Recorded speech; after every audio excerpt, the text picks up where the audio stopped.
So Mendel's principle, based on the previous class, we come to the conclusion about the two different Mendel principles. So Mendel basically describes two different principles. Number one, principle of dominance. One allele marks another. One allele was dominant over the other in the F1 generation. So that means if one allele is marks the another one, so the allele which is able to marks the other one, that is called the dominant allele. And the allele which was getting marks, that allele is called the recessive allele. Number two principle is the principle of segregation. When gametes are formed, the pairs of hereditary factors become separated so that each sex cell receives only one kind of gene. That we all know. That when we discuss when we discussed about the cell division, on that part also we have discussed this thing, that is production of haploid gametes from the diploid parents. So when gametes are formed, the pairs of hereditary factors, that means gene, become separated so that each sex cell, that means the either egg or sperm, receive only one kind of gene. So now we will discuss one disease condition that we know as a cystic fibrosis. That particular disease condition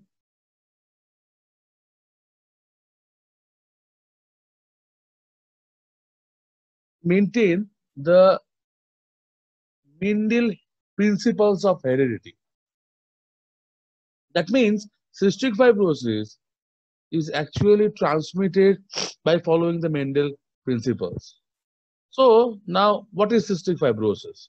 It's a lethal genetic condition affecting Caucasians. Caucasians are mainly the Central European populations. So it is basically caused by mutant recessive genes carried by 1 in 20 people of European descent. That we that I have already mentioned. This is basically the European continent people. The people are belong from the European continent. They have these cystic fibrosis disease condition. 1 in 400 Caucasians couples will be both carriers of cystic fibrosis. In 4 children, 1 in 4 children will have it. We will see actually whether this is true, that well, this probability is true or not, or how, if it is true, how it is actually transmitted. Cystic fibrosis affects transport in tissues. That is why mucus is accumulated in lungs and simultaneously causing infections. Basically, it's a lung infections. They need to periodically the mucus is need to get removed from the lung, and that is why this is one of the most deadly diseases. So now, if we talk about the inheritance pattern, if two parents carry the recessive gene of cystic fibrosis, that is, they are heterozygous.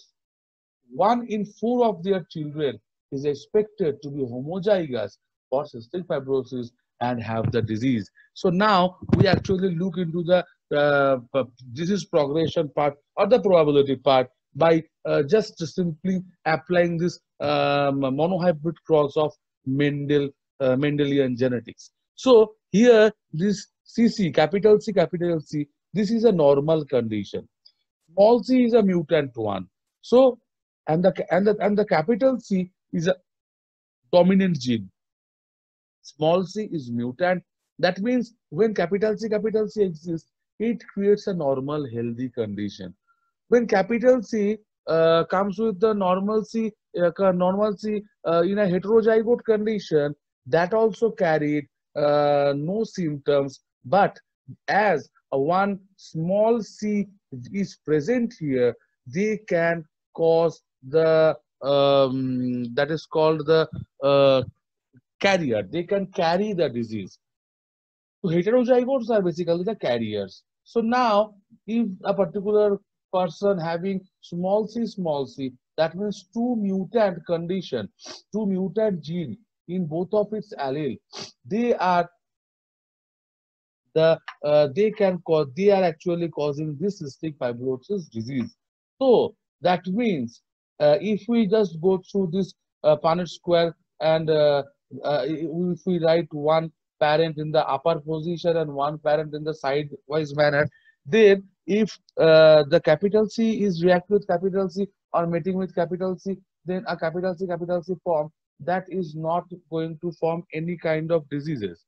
Similarly, capital C, when capital C come with a small c, that in both of these cases, that means two within this four probable individual, they might be the carriers, but one probability was there which can cause the cystic fibrosis when small c comes with the small c combination.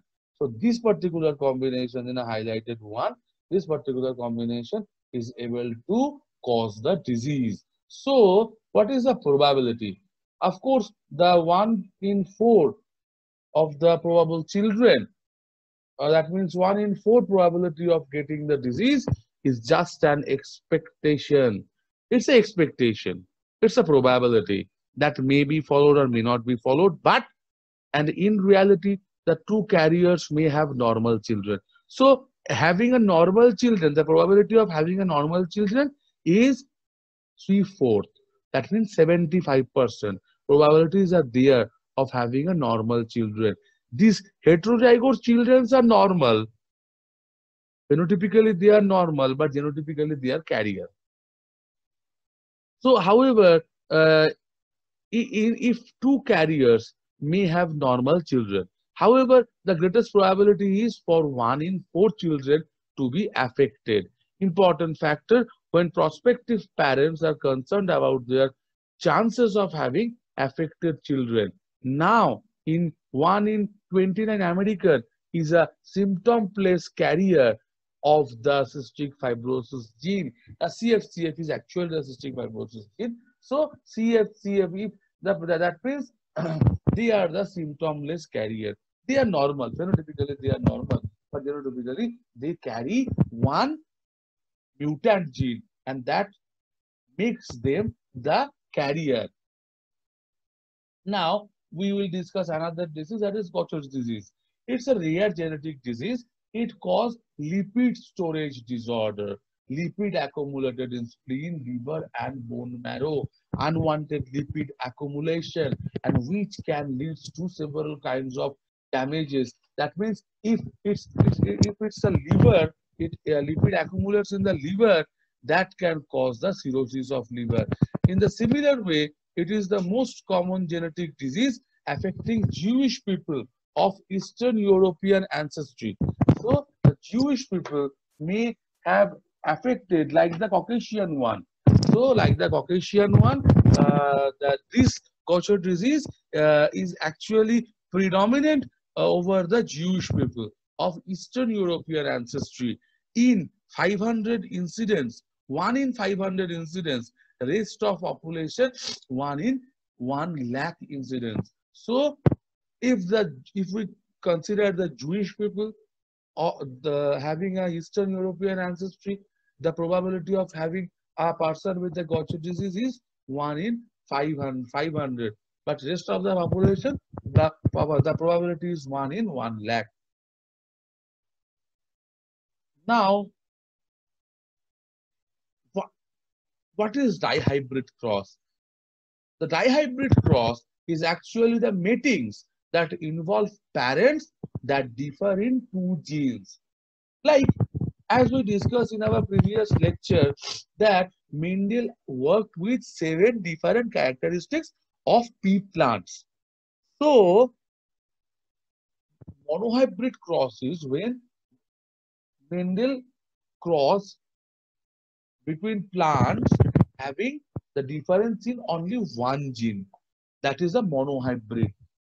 Now, in case of dihybrid, that mating that involve parents that differ in two genes, two independent traits, like flower color, that means P, that means purple, and small p is white, and the stem length, capital T is representing tall and small t is representing short.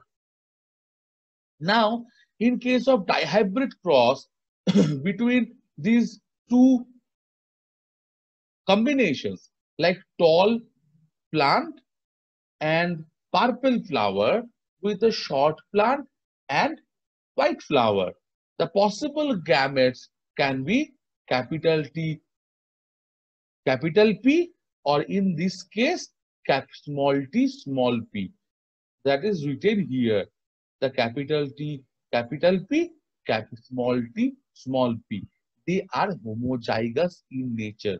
Though we are considering the two different kinds of properties, but in both of the cases, both of the properties are the homozygous in nature. Like capital T and small p, that both length and flower color belongs to the homozygous characters.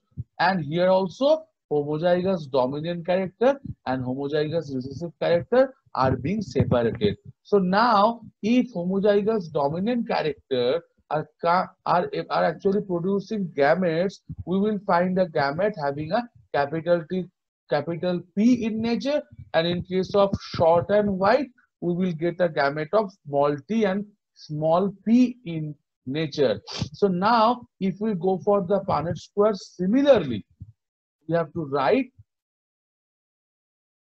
small p, small t, small p in the upper position, capital T, capital P in the sideways manner, and each and every probable flower or offspring, that means the F1 offspring, which is being produced having the character of all tall and purple flower.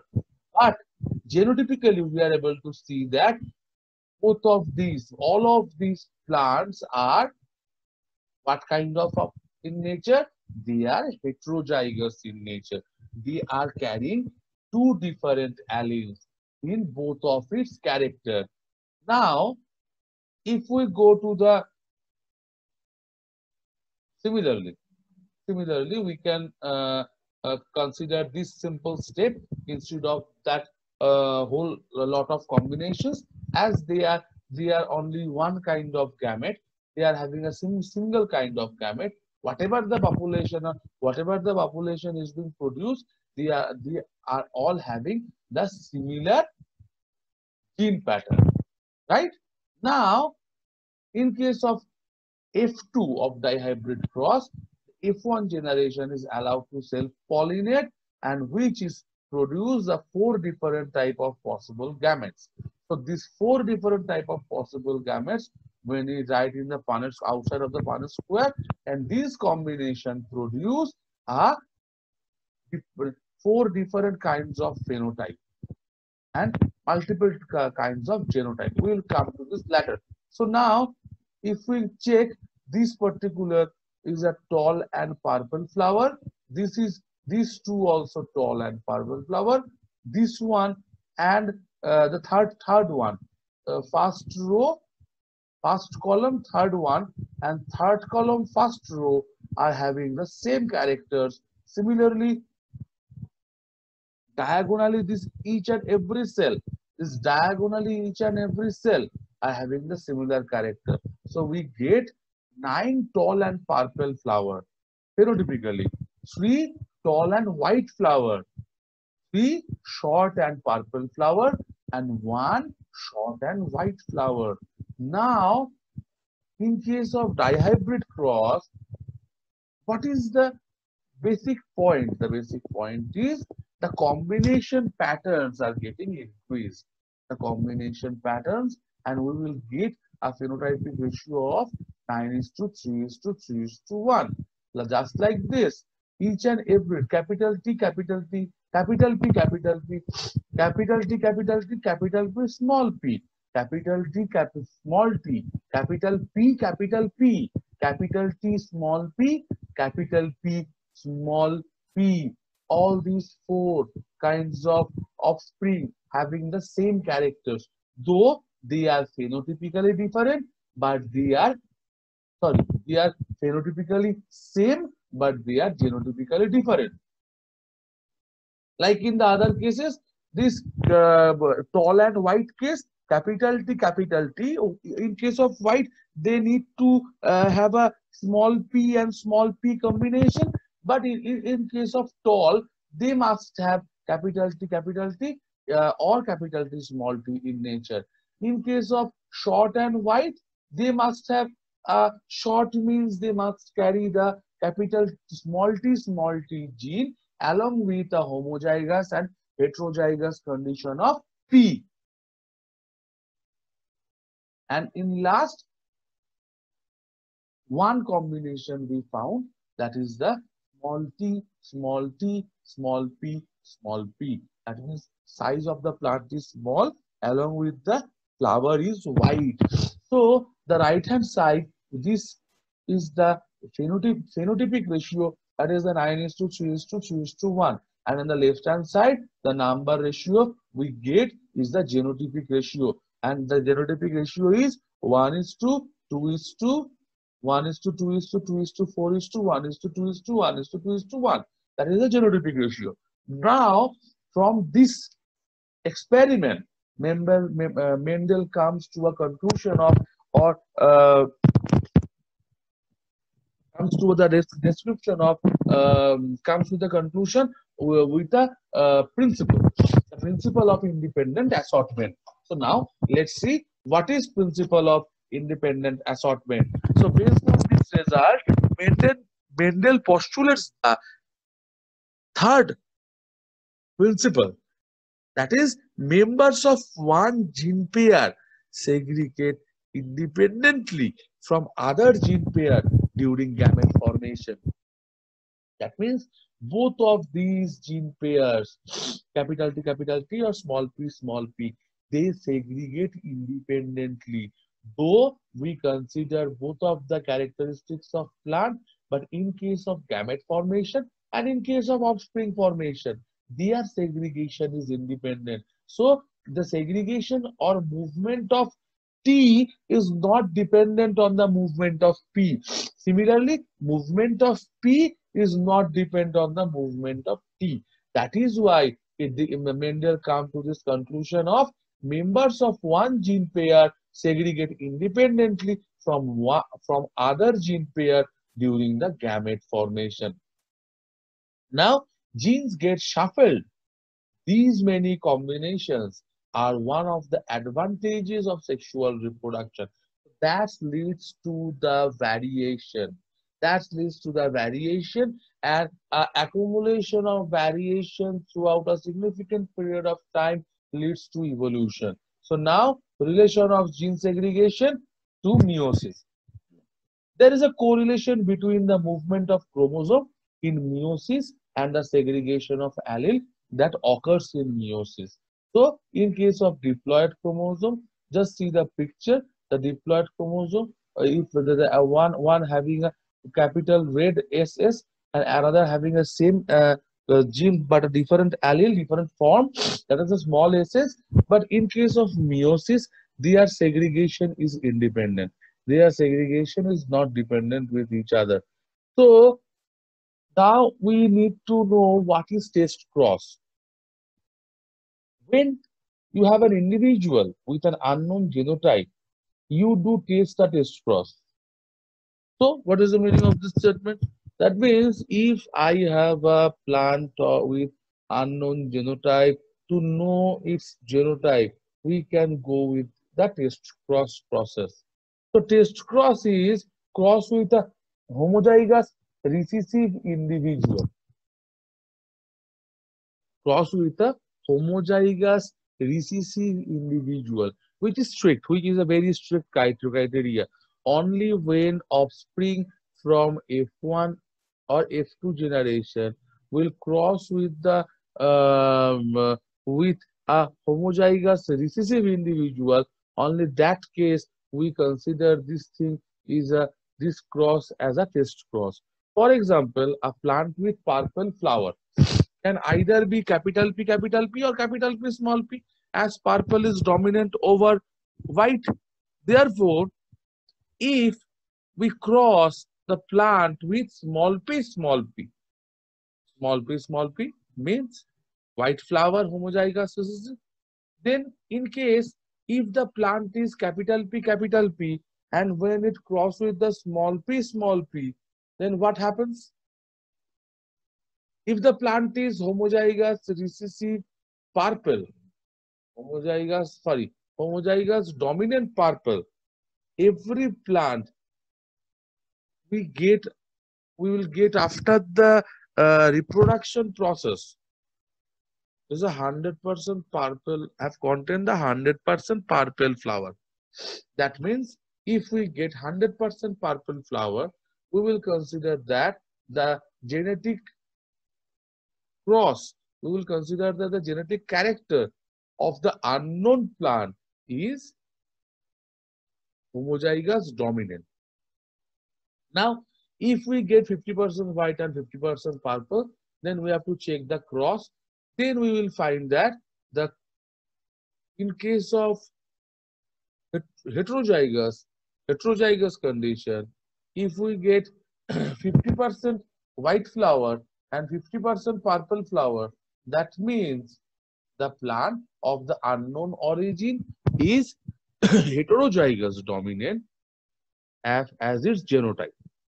Now, we can also similarly go use dihybrid cross for the test cross also. Now, what is back cross?